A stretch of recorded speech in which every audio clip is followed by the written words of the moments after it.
movie that includes everything bar the kitchen sink. We are talking about Asylum's King Arthur and the Knights of the Round Table, also known as King Arthur's Sword. This one directed by Cohen, who has directed a number of Asylum pictures as well as starred in them as well.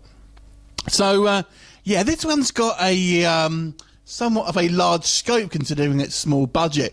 So it starts off in medieval England. Basically, we have King Arthur seemingly defeats Morgana the Fae and Mordred, and basically banishes them into space, trapped in this kind of like rock.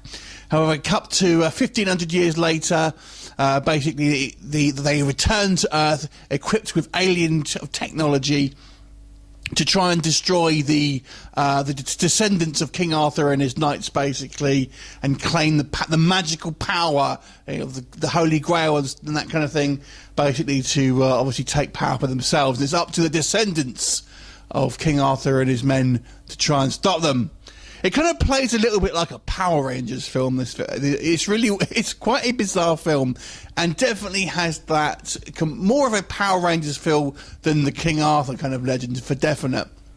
You know, we have this mix of kind of characters, all of whom are apparently descendants, all of which are not English as well, I kind of thought. And you know, they all kind of band together to try and kind of defeat this evil.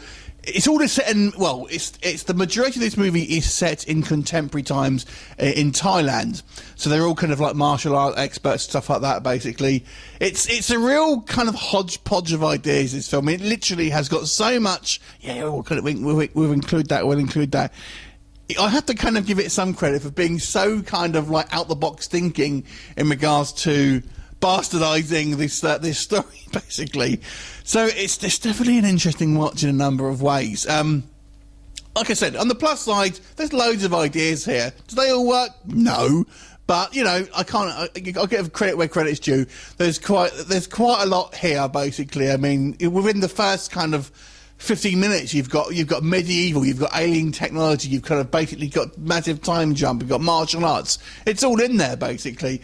And at the end of this film, you've even got a kind of Stay Puft Marshmallow dominatrix monster. Seriously. Yup, it's in here. So, yeah, that is kind of fun in regards to some of the kind of the crazy, wacky ideas there. And some of the fight scenes are kind of quite good as well, to be fair. Asylum, yeah, okay, they're known for taking a lot of shortcuts and stuff like that. I think this, you know, this film is obviously guilty of that as well. But nonetheless, I still feel it looks like a reasonable, like a TV. If you watch things like Arrow and stuff like that, The Flash, it kind of looks like that type of level of kind of production value, if that makes sense. It's kind of fun, but there's not a lot of scope, essentially. It all seems like a TV budget, basically. But I mean, the acting is pretty awful. The actual story is just all over the place, even though it does have some fun ideas with it. And it is super cheesy and makes zero sense. Literally 0 sense. But, like I said, don't be expecting a realistic portrayal of the King Arthur legend. It's barely in there. We actually get very little medieval action, so to speak. But I think it's particularly miscast. It's a mess, but it's a kind of a fun mess at the same time. So I'm going to give it a 4 out of 10. Have you seen it? What did you think of it? Leave me comments and I'll look forward to you next time. Bye for now.